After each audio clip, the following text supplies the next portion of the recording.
would not have to be paid back to the FAA. There, you got your answer on that part, yes. That's the environmental work. Yeah, for the environmental work. But, okay, here's another one from Dwayne. He says, as long as the existing airport facility remains open, no federal funds will need to be paid back for either the land reimbursement or the master plan study. So, what is there left to pay back?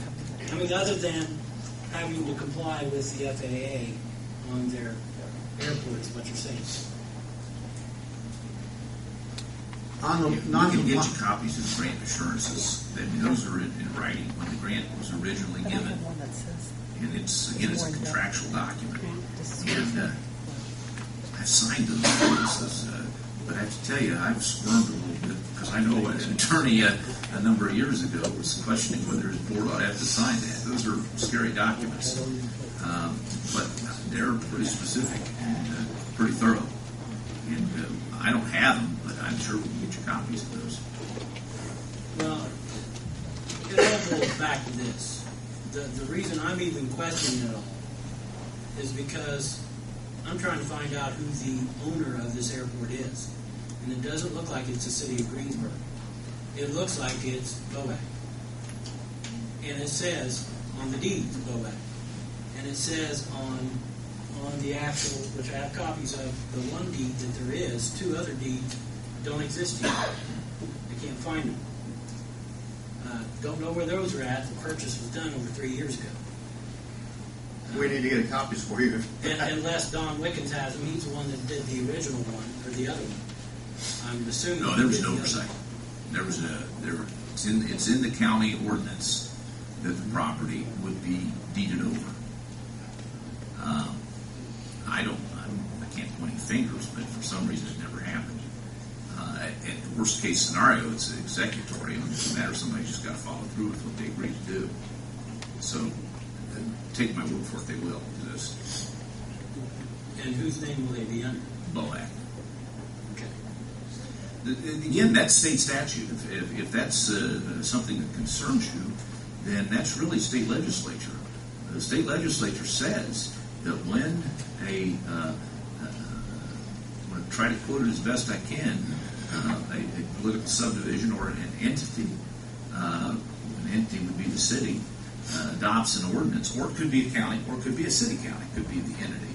But when they adopt an ordinance creating a BOAC, then all authority with regard to managing the airport goes to the BOAC. And it says right in the powers that they own the land. So it's still a department of the city of Greensburg. I mean, it still is an executive, is the way the statute's worded. It's an executive department of the city of Greensburg.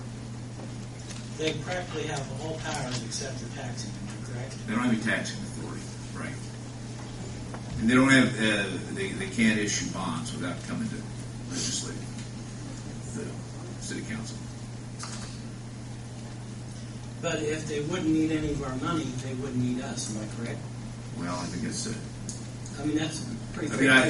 Again, this is a small community. I would hope that everybody would kind of be together on that. I would hope that, but as a practical matter, I think, except for fiscal issues, I think that's. So you're saying this land with a Board of Aviation Commissioners cannot be in the city of Greensburg's name.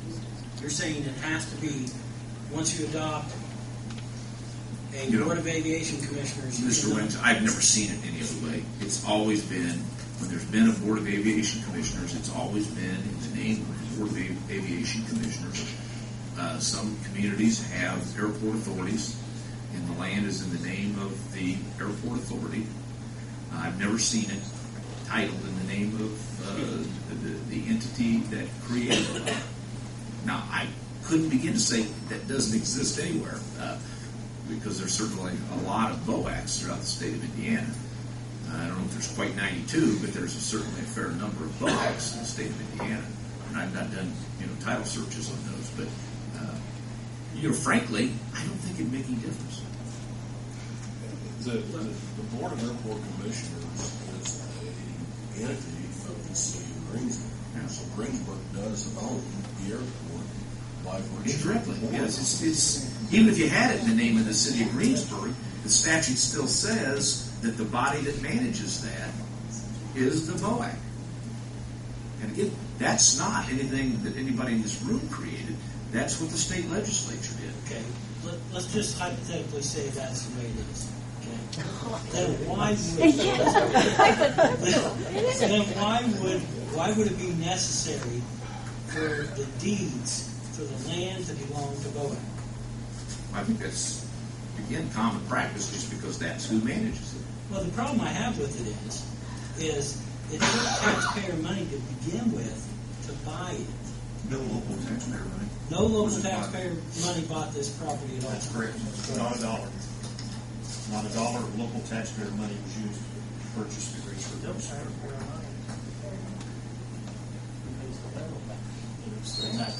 Yeah. Yes, the taxpayer, the grants are to federal tax on user fees for aviation services. So it's not federal income tax, it's user fee tax. In other words, if we use the aviation system, then If you flown an airliner, you contribute. capital development doesn't come through any of the general. Some form, it was general a tax. funds. Somewhere, it was a tax. It's a user tax, correct? And I don't need to tell you, you're correct. I read that statute today. I will agree with you. Whether it's right or not, I think is debatable. Well, you got to go. Why did the legislature do it? I don't know. I think that's taking, that's taking a lot of responsibility and power out of the elected city council. Therefore, it takes the power out of the hands of people. But there again, that's just an opinion. I realize there's nothing we can do about. Nothing we can do about that. But I have theories, but just. sure, I understand. We're not going to open the can of worms. I think I was there might be some validating logic you. behind why they did what they did. At the same time, but who knows? I mean, Indiana's one of the states that you can't hardly research legislative intent. Some states you can, but you can't. And I think, it's Bill's concern and mine also that we hear from the taxpayer, we hear from our constituents that this is certainly something they are not wanting as a whole, at least a large percentage of them. And we feel like now our hands are tied. There's really nothing we can do. Well, again, I think this board, and I think I speak for the board in saying this, that this board feels that this is a community effort, and I don't think that they're going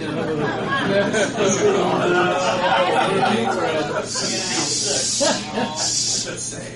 Obviously, these people are serving without compensation in a job that's not always been the most popular in the world, and it's easy to sit back and criticize. But at the same time, it's a little more difficult to get up here at the table and take the heat for something you feel you're doing that's right. And maybe I will conjecture a little bit. Maybe that's why the state legislature decided to set it up the way they did, to keep there from being repeated every time you have an election, a change in the approach. Because you can't operate most businesses that way, and I'm not sure you can operate an airport that way. If every time you had an election that you had to be concerned that now all of a sudden there was going to be a different approach. And maybe if there was a mistake made, maybe the mistake was made back in 2007 when they adopted the ordinance to create the BOAC. But again, you can't undo time and you can't undo commitments that have been made. We all talk about obligations and contracts. Well, you guys assume, or this community assumes some obligations with what it's done already. And I suppose we can sit back and all try to figure out ways to avoid those obligations. But maybe the larger question is, what's your airport condition? Because I can tell you, from going to Aviation Association Indiana meetings, excuse me for saying this, I don't mean to offend anybody, but it's a little bit of a laughing stock within the state of Indiana trying to land an airplane on a postage stamp. Now, I won't guarantee you that if you put that airport out there and you make it into a quality, first-rate, top of the line airport that you're going to have